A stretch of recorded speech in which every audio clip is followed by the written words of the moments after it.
Welcome to another new video. I am Mohammad Afzal and you are watching sir Afzal Khoso YouTube channel. जैसा कि आपको पता है कि हम इंग्लिश ग्रामर के अंदर एक्टिव वॉइस और पैसिव वॉइस पढ़ रहे थे। हम ये सीख रहे थे कि किसी भी एक्टिव वॉइस सेंटेंस को पैसिव वॉइस सेंटेंस में किस तरह कवर किया जाता है। हमने एपिसोड 1 में पढ़ा था कि किसी भी एक्टिव वॉइस सेंटेंस जो कि सिंपल प्रेजेंट टेंस के अंदर हो तो उसको हम पैसिव वॉइस में कैसे कन्वर्ट करेंगे। आज हम इसी चीज़ को आगे कंटिन्यू करते हैं। अभी हम पढ़ते हैं कि अगर active voice sentence present continuous tense के अंदर हो, किसके अंदर? Present continuous.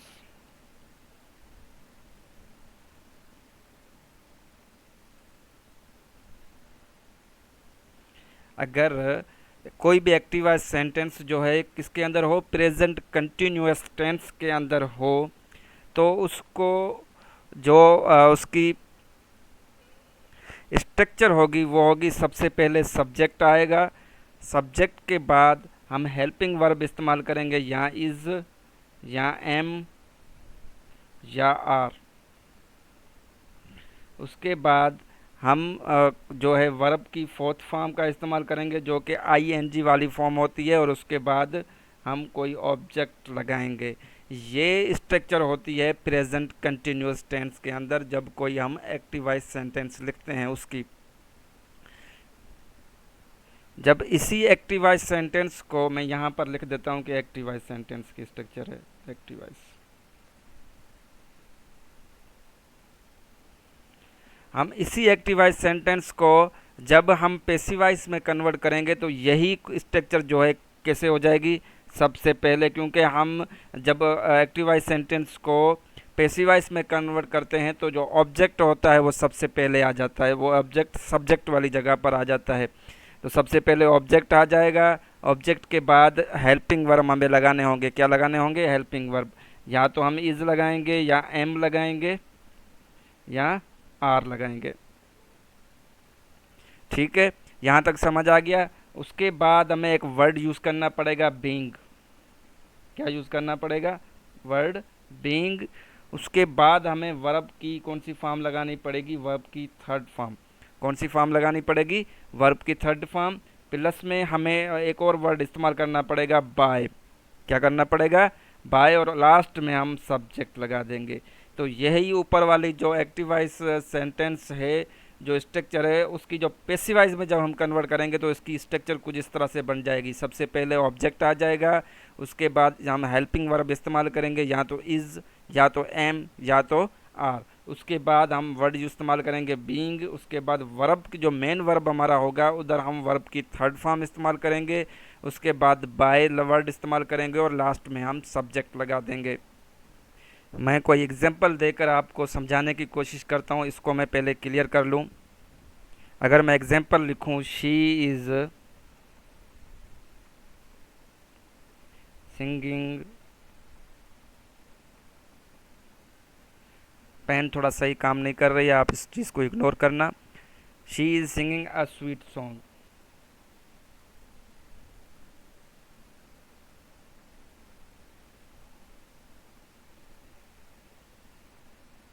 ठीक है, ये मैंने एक सेंटेंस लिखा है और ये एक्टिव वॉइस सेंटेंस मैंने लिखा है। इसमें अगर देखें, इसकी स्ट्रक्चर देखें तो सबसे पहले इसके अंदर सब्जेक्ट आ गया है। सब्जेक्ट के बाद यहाँ पर मैं लिख देता हूँ सब्जेक्ट। उसके बाद यहाँ पर हेल्पिंग वर्ब इस्तेमाल हो गया है, कौन सा? इज़। उसके बाद यहाँ पर हमारा मेन वर्ब इस्तेमाल हुआ है जो कि है वर्ब की फोर्थ फॉर्म वाला, आईएनजी वाला फॉर्म इस्तेमाल हुआ है। उसके बाद हमारा हुआ है अ स्वीट सॉन्ग जो कि है ऑब्जेक्ट। ठीक है, तो इसी सेंटेंस को हमें पैसिव वॉइस का सेंटेंस में कन्वर्ट करना है। तो जो हमारा ऑब्जेक्ट है वो सबसे पहले आ जाएगा। हम क्या लिखेंगे? Sweet song. क्या लिखेंगे? Sweet song.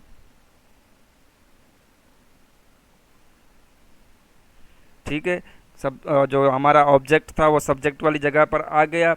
उसके बाद हमें कौन सा हेल्पिंग वर्ब, क्योंकि स्वीट सॉन्ग जो है ये सिंगुलर है तो हमें हेल्पिंग वर्ब भी इसका सिंगुलर लगाना पड़ेगा जो कि हो जाएगा इज़। ठीक है, यहाँ तक समझ आ गया। उसके बाद हमने बताया था कि जब हम उसकी स्ट्रक्चर में एक वर्ड इस्तेमाल करेंगे बीइंग, किसके बाद इस्तेमाल करेंगे, हेल्पिंग वर्ब के बाद। तो यहाँ पर हेल्पिंग वर्ब लग गया, तो अब हमें क्या इस्तेमाल करना पड़ेगा, बीइंग। ठीक है, उसके बाद ये हमारा जो वर्ब है, जो मेन वर्ब है, वो कौन सा है, सिंगिंग वर्ब की फोर्थ फॉर्म वाला। अब हम जब पेसिवाइज में कन्वर्ट करेंगे तो हम इसे किस में इस्तेमाल करेंगे, वर्ब की थर्ड फॉर्म वाला, हम लिखेंगे संग। ठीक है, स्वीट सॉन्ग इज बीइंग संग। उसके बाद हम वर्ड लिखेंगे बाय। उसके बाद जो शी होता है, ये इसका सब्जेक्टिव केस होता है। शी जो है सब्जेक्टिव केस है, इसका जब हम ऑब्जेक्टिव केस शी का लगेंगे तो शी का ऑब्जेक्टिव केस होता है हर। ठीक है, अब ये हमारा जो है कोई जो है एक्टिव वॉइस सेंटेंस जो कि प्रेजेंट कंटिन्यूस टेंस के अंदर हो, तो इस तरह से वो जो है पैसिव वॉइस में कन्वर्ट होता है। ये हमारा पैसिव वॉइस सेंटेंस है।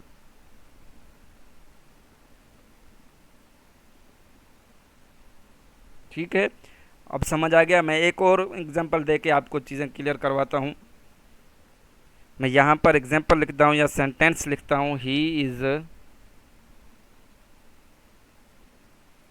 Teaching us. He is teaching us. ठीक है, ये एक सेंटेंस हो गया। ये सेंटेंस एक्टिवाइज सेंटेंस है, क्योंकि यहाँ पर सबसे पहले यहाँ पर सब्जेक्ट इस्तेमाल हुआ है, उसके बाद यहाँ पर हेल्पिंग वर्ब इस्तेमाल हुआ है, उसके बाद जो मेन वर्ब है, वर्ब की फोर्थ फॉर्म इस्तेमाल हुई है, और उसके बाद जाके हमारा ऑब्जेक्ट इस्तेमाल हुआ है। तो ये एक एक्टिवाइज सेंटेंस हो गया। अब इसी एक्टिवाइज सेंटेंस को हम जब पेसिवाइज सेंटेंस में कन्वर्ट करेंगे तो हम लिखेंगे, क्योंकि अस जो है इसका कौन सा है, ऑब्जेक्टिव केस है। अस यहाँ पर है, तो इसको जब सब्जेक्ट वाली जगह पर हम लगाएंगे तो इसका हमें सब्जेक्टिव केस लगाना पड़ेगा, जो कि अस का सब्जेक्टिव केस होता है, वी। ठीक है, ये आपको समझ आ गया। उसके बाद जब वी हमने इस्तेमाल किया, वी वो क्या है कि वो सब्जेक्ट है और वो प्लूरल सब्जेक्ट है। जब प्लूरल सब्जेक्ट लगता है तो उसके साथ जब हेल्पिंग वर्ब इस्तेमाल करते हैं, जब वर्ब इस्तेमाल करते हैं, तो वो भी हमें प्लूरल इस्तेमाल करना होता है, तो हम करेंगे आर। ठीक है, वी आर। उसके बाद लिखेंगे बीइंग। उसके बाद जब टीचिंग है, ये वर्ब की फोर्थ फॉर्म है, तो हमें वर्ब की थर्ड फॉर्म इस्तेमाल करनी पड़ेगी, टॉट। ठीक है, we are being taught by. और जो ही है ये वाला, ये है सब्जेक्टिव केस, हमें यहाँ पर इसका ऑब्जेक्टिव केस इस्तेमाल करना पड़ेगा, जो कि होता है हिम। ठीक है, ही इज़ टीचिंग अस, इसका जब हम पैसिवाइज में कन्वर्ट करेंगे तो ये इस तरह से हो जाएगा, we are being taught by him. मैं उम्मीद करता हूँ कि आपको आज की ये वीडियो अच्छी लगी होगी। अगर ये वीडियो अच्छी लगी है तो बराए मेहरबानी हमारे इस यूट्यूब चैनल को सब्सक्राइब करें, वीडियोस पर लाइक और कमेंट करें, साथ में बेल आइकन को भी प्रेस करें ताकि हर नए आने वाली वीडियो का नोटिफिकेशन आपको मिलता रहे। थैंक यू, अल्लाह हाफिज़।